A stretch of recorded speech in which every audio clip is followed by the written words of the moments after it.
Hello again, friends. Today we have another request from my favorite pig.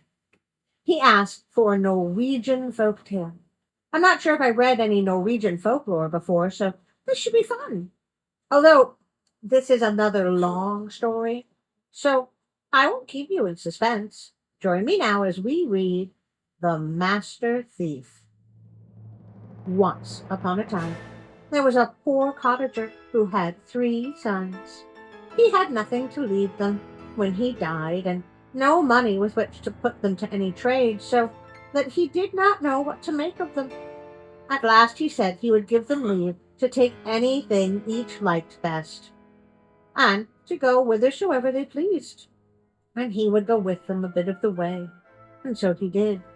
He went with them till they came to a place where 3 roads met, and there each one of them chose a road, and their father bade them good-bye and went back home.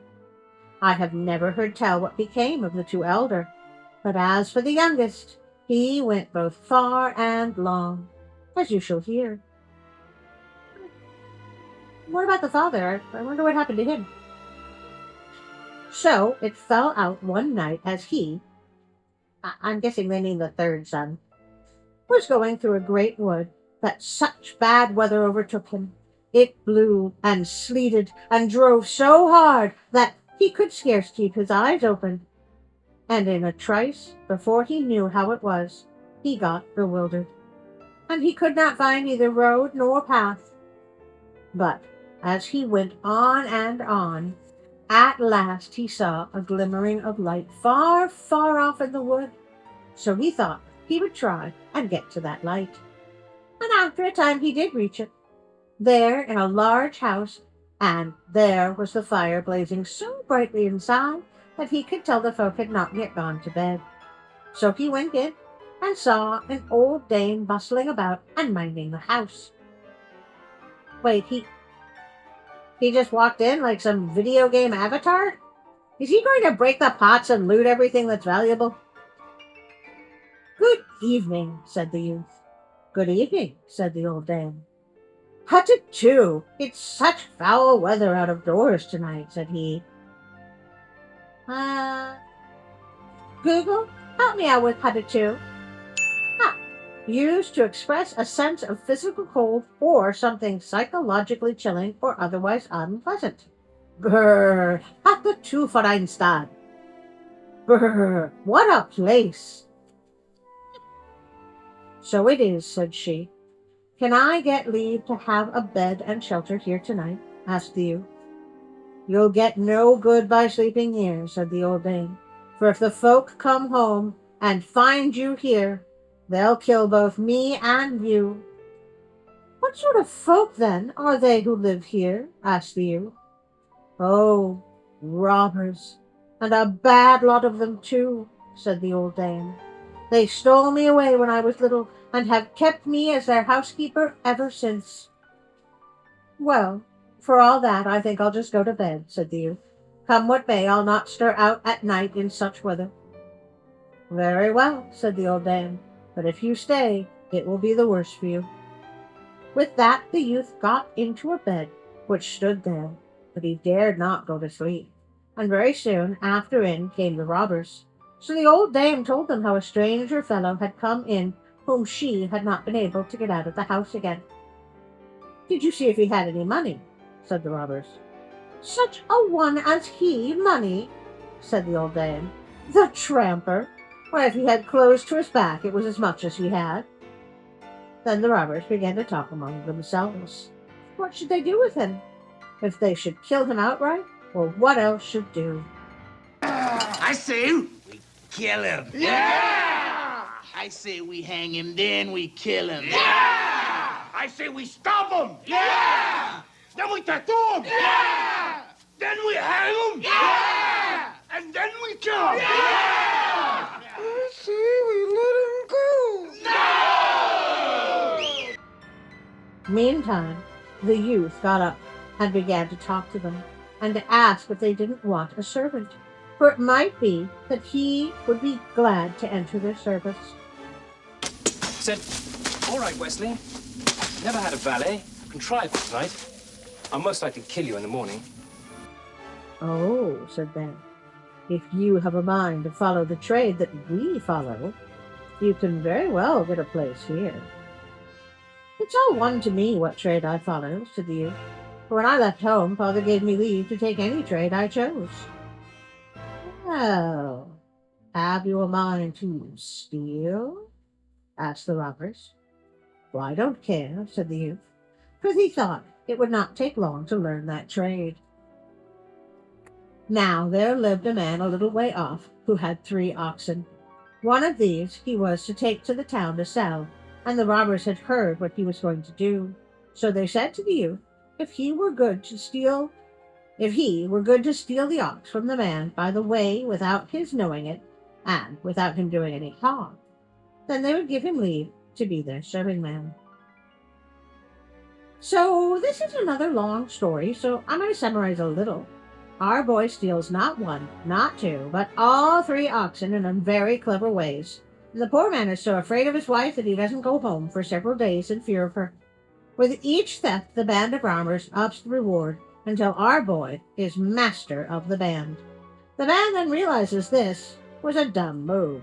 So they all go off, leaving the boy alone in the house. Moving on. Now, the first thing he did when they were all well clear of the house was to drive the oxen out of the road so they might run back to the man from whom he had stolen them from. And right glad he was to see them, as you may fancy. It's nice to know the boy has some decency. Next, he took all the horses which the robbers had and loaded them with the best things he could lay his hands on, gold and silver and clothes and other fine things. And then he bade the old dame to greet the robbers when they came back, and to thank them for him, and to say that now he was setting off on his travels, and they would have hard work to find him again. And with that, off he started. And in an ironic turn of fate, he stole from the robbers. He should have also taken the old dame. After a good bit, he came to the road along which he was going, when he fell among the robbers, and when he got near home, and could see his father's cottage, he put on a uniform which he had found among the clothes he had taken from the robbers, and which was made just like a general's. So he drove up to the door as if he were any other great man. After that he went in and asked if he could have a lodging. No, that he couldn't at any price. However should I be able, said the man, to make room in my house for such a fine gentleman? I scarce have a rag to lie upon, and miserable rags too. You always were a stingy old husk, said the youth, and so you are still, when you won't take your own son in. What? You, my son? Said the man. Don't you know me again? Said the youth. Well, after a little while he did know him again. But what have you been turning your hand to, that you have made yourself so great a man in such haste? Asked the man. Oh, I'll soon tell you, said the youth. You said I might take any trade I chose, and so I bound myself apprentice to a pack of thieves and robbers. Mistaking my instructions, which within my brain did gyrate, I took and bound this promising boy, apprentice to a pirate. And now I've served my time out, and I am become a master thief. Ah, every parent's dream for their children. Well, as long as you're happy. Now there lived a squire close by to his father's cottage, and he had such a great house and such great heaps of money, he could not tell how much he had. He had a daughter, too, and a smart and pretty girl she was. Ah, such a modest description. I already like her. So the master thief set his heart upon having her to wife, and he told his father to go to the squire and ask for his daughter for him. If he asks by what trade I get my living, you can say I'm a master thief. I think you've lost your wit, said the man, for you can't be in your right mind when you think of such stuff. No, he had not lost his wits. His father must and should go to the squire and ask for his daughter. Nay, but I tell you I daren't go to the squire and be your spokesman, he who is so rich and has so much money, said the man. Well, gosh, that's classist. The squire's a man. He puts his trousers on one leg at a time, just like the rest of us. So, Dad goes. He's not happy about it. The squire takes it as a joke and says the thief may have the daughter only if the thief can steal the Sunday roast right off the spit. So goes our hero, the thief. So he set about and caught 3 hares alive and put them into a bag and dressed himself in some old rags until he looked so poor and filthy that it made one's heart bleed to see. Then he stole into the passage of the back door of the squire's house on the Sunday forenoon with his bag, just like any other beggar boy. But the squire himself and all his household were in the kitchen watching the roast. Boy, that sounds like a fun way to spend a Sunday. Just as they were doing this, the youth let 1 hare go, and it set off and ran round and round the yard in front of the house. "Oh, just look at that hare," said the folk in the kitchen, and were all for running out to catch it. Yes, the squire saw it running too. "Oh, let it run," said he. "There's no use in thinking to catch a hare on the spring." A little while after, the youth let the 2nd hare go, and they saw it in the kitchen, and they thought it was the same that they had just seen before, and still wanted to run out and catch it. But the squire said it again was no use. It was not long before the youth let the 3rd hare go, and it set off and ran round and round the yard as the others had before. Now they saw it from the kitchen, and still thought it was the same hare that kept on running about, and were all eager to be out after it. "Well, it is a fine hare," said the squire. "Come, let's see if we can lay our hands on it." So out he ran, and the rest with him. Away they all went, the hare before and they after, so that it was a rare fun to see. And here I always thought it was called a wild goose chase. But meantime the youth took the roast and ran off with it, and where the squire got a roast for his dinner that day I don't know. For one thing I know, and that is that he had no roast him, though he ran after till he was both warm and weary. Now it chanced that the priest came to dinner that day, and when the squire told him what a trick the master thief had played him, he made such a game of him that there was no end to it. "For my part," said the priest, I can't think how it could ever happen to me to be made such a fool of by a fellow like that." "Very well, only keep a sharp lookout," said the squire. "Maybe he'll come to see you before you know a word of it." But the priest stuck to his text. That he did, and made a game of the squire because he had been so taken in. Later in the afternoon came the master thief, and wanted to have the squire's daughter, as he had given his word. But the squire began to talk him over and said, "Oh, you must first prove your skills a little more, for what you did today was no great thing after all. Couldn't you now play off a good trick on the priest, who is sitting in there and making game of me for letting such a fellow as you twist me round his thumb?" "Well, my friends, the goalpost has been moved. I wonder if they'll move it again." "Well, as for that, it wouldn't be hard," said the master thief. So he dressed himself up like a bird, threw a great white sheet over his body, took the wings of a goose and tied them to his back, and so climbed up into a great maple which stood in the priest's garden. And when the priest came home in the evening, the youth began to bawl out, "Father Lawrence! Father Lawrence!" For that was the priest's name. "Who is that calling?" said the priest. "I am an angel," said the master thief, "sent from God to let you know that you shall be taken up alive into heaven for your piety's sake. Next Monday night you must hold yourself ready for the journey, for I shall come then to fetch you in a sack, and all your gold and your silver, and all that you have of this world's goods, must lay together in a heap in your dining room." Well, Father Lawrence fell on his knees before the angel and thanked him. Wait, he fell for that? Did he have really bad vision?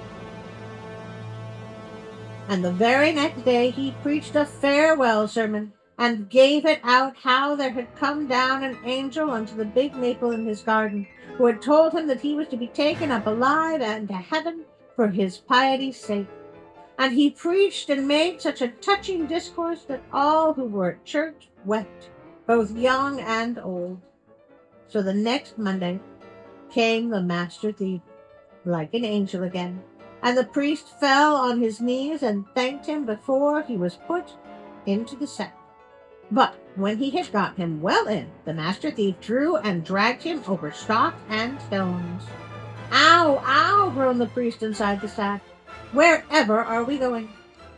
"This is the narrow way, which leadeth unto the kingdom of heaven," said the master thief, who went on dragging him along till he had nearly broken every bone in his body. At last he tumbled him into a goose house that belonged to the squire, and the geese began pecking and pinching him with their bills, so that he was more dead than alive. "Now you are in the flames of purgatory, to be cleansed and purified for life everlasting," said the master thief. And with that he went his way, and took all the gold which the priest had laid together in his dining room. I'd say something about how there shouldn't be that much gold, but even I am not that naive. The next morning, when the goose girl came to let the geese out, she heard how the priest lay in the sack, and bemoaned himself in the gross house. "In heaven's name, who's there, and what ails you?" she cried. "Oh," said the priest, "if you are an angel from heaven, do let me out, and let me return again to the earth, for it is worse here than in hell. The little fiends keep on pinching me with tongs." "Heaven help us! I am no angel at all," said the girl, as she helped the priest out of his sack. "I only look after the squire's geese, and like enough they are the little fiends which have pinched your reverence." "Oh," groaned the priest, "this is all that master thief's doing. Ah, my gold and my silver and my fine clothes!" And he beat his breast and hobbled home at such a rate that the girl thought he had lost his wits all at once. Perhaps the story should actually be called The Master Con Artist. Now, when the squire came to hear how he had gone with the priest, and how he had been all along the narrow way and into purgatory, he laughed till he well nigh split his sides. But when the master thief came and asked for his daughter, as he had promised, the squire put him off again and said, "You must do one masterpiece better still, that I may see plainly what you are fit for. Now, I have 12 horses in my stable, and on them I will put 12 grooms, one on each. If you are so good a thief as to steal the horses from under them, I will see what I can do for you." Well, the goalpost moves again. Who would have thought it? Aside from everyone. "Well, well, I dare say I can do it," said the master thief. "But shall I really have your daughter if I can?" "Yes, if you can, I'll do my best for you," said the squire. So the master thief set off to a shop. He bought brandy enough to fill 2 pocket glasses, and into one of them he put a sleepy drink, but into the other only brandy. After that he hired 11 men to lie in wait at night behind the squire's stable yard, and, last of all, for fair words and a good bit of money, he borrowed a ragged gown from a cloak from an old woman. And so, with a staff in his hand and a bundle at his back, he limped off. As evening drew on towards the squire's stable, just as he got there, they were watering the horses for the night, and had their hands full of work. "What the devil do you want?" said one of the grooms to the old woman. Oh, hut-too, it is so bitter cold," said she, and shivered and shook, and made wry faces. Hut-too, it is so cold, a poor wench may easily freeze to death." And with that she fell to shivering and shaking again.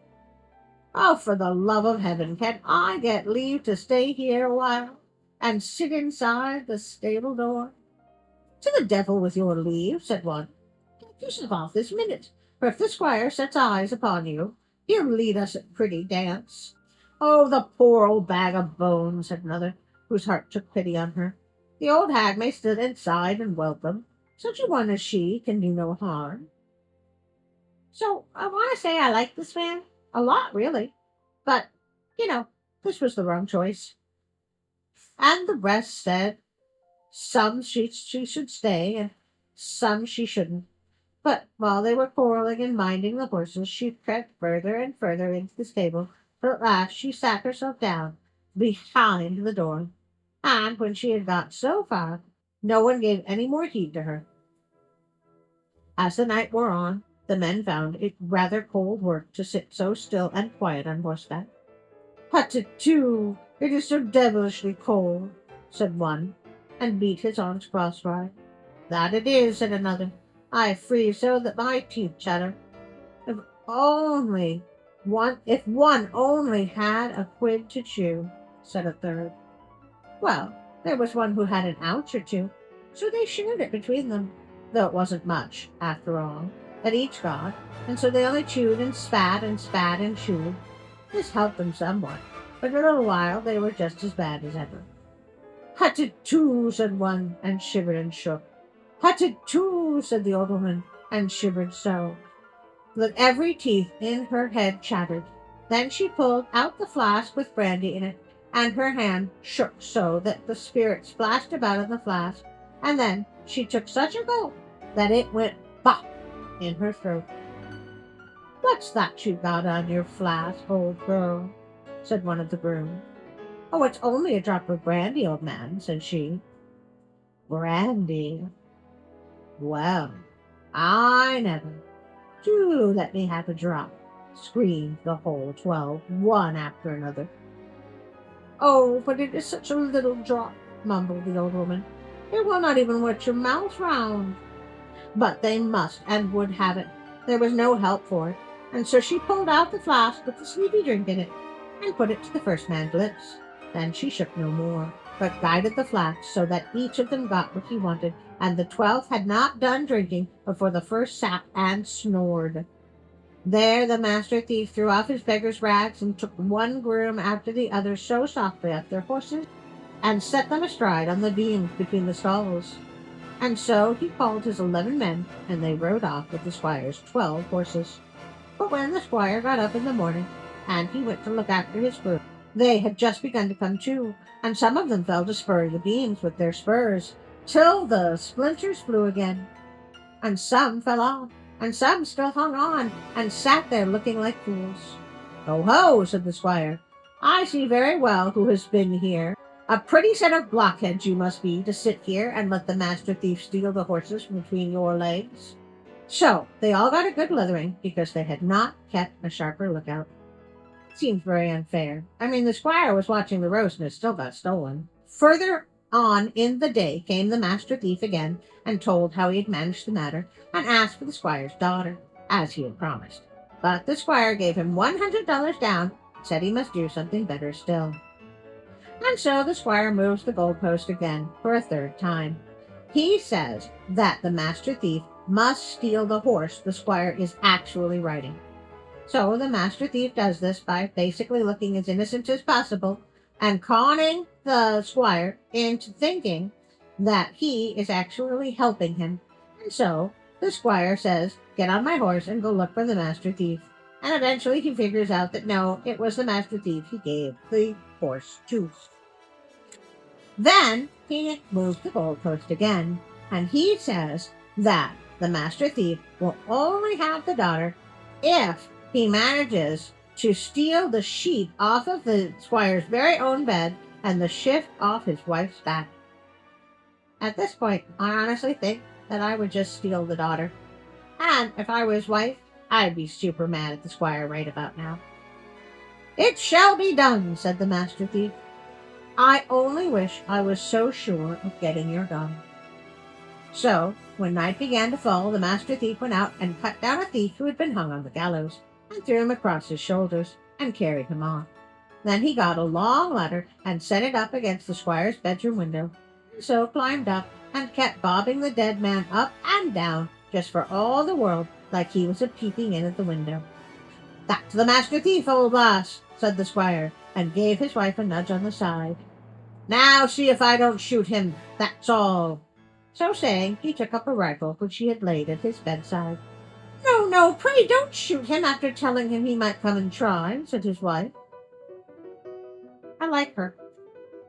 Don't talk to me, for shoot him I will, said he, and so he lay there and aimed, but as soon as the head came up before the window, and he saw a little of it, so soon was it down again.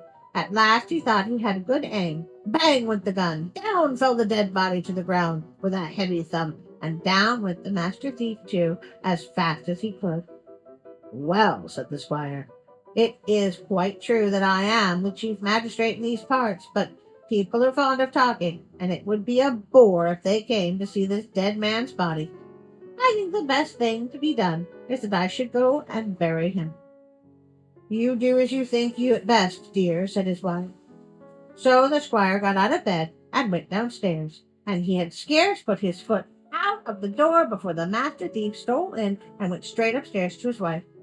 Why, dear, back already, said she, for she thought it was her husband. Oh, yes, I only just put him into a hole and threw a little earth over him. It is enough that he is out of sight, for it is such a bad night out of doors. By and by I'll do it better. Just let me have the sheet to wipe myself with. He was so bloody, and I have made myself in such a mess with him. So he got the sheet.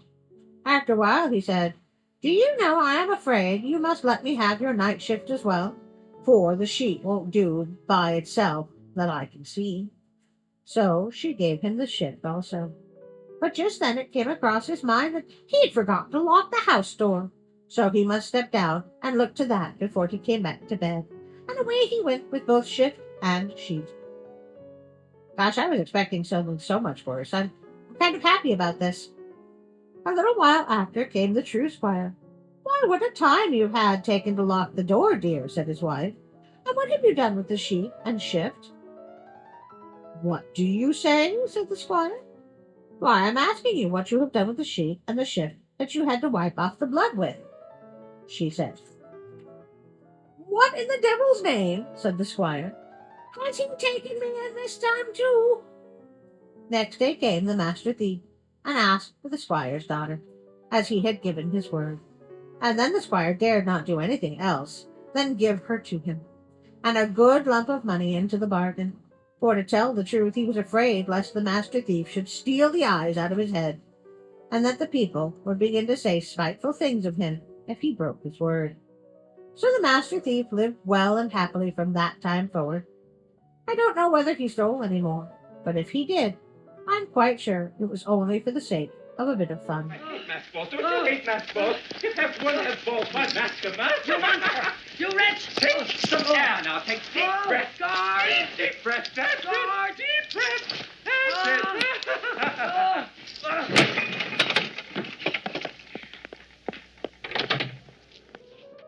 Woof! That was quite the story. I can see why my favorite Tag likes it so much. The master thief was very clever, although nobody else seemed to be. That story would make for a fun movie, I think. Well, this is the part where I ask you to like, share, and subscribe. I would also like to remind you of the notification bell. That way, when I put out a story, you will know about it. And I would like to thank Pixabay.com for all the wonderful sounds and images their contributors provide. Such amazingly creative people. If you would like to support me on Patreon, Instagram, or Facebook, there are also links below.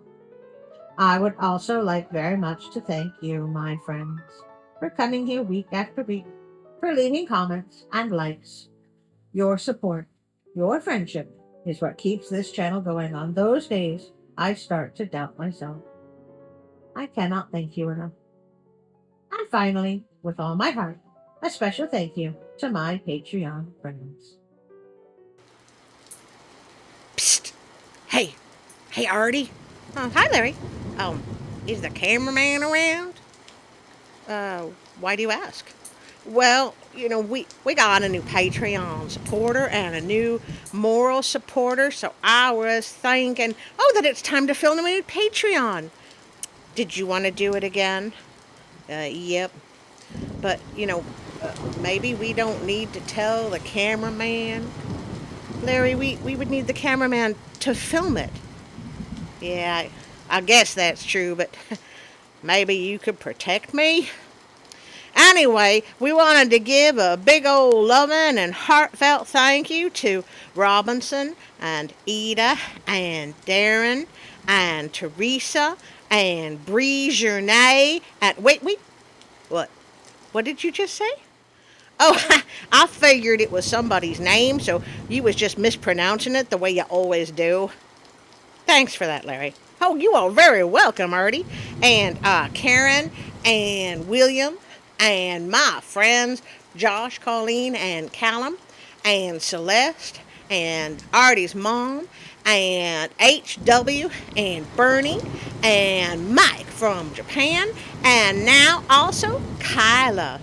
And for moral support, we have Darla and also Alicia. You know, by joining our Patreon friends, you get access to bloopers and pictures that are done by the cameraman and also more images of Rosie and Tiger. Artie, what are you doing? Oh, nothing. We're doing nothing. You don't have to come in here. Maybe you should say goodbye. Artie? Say goodbye, Larry. Goodbye, Larry!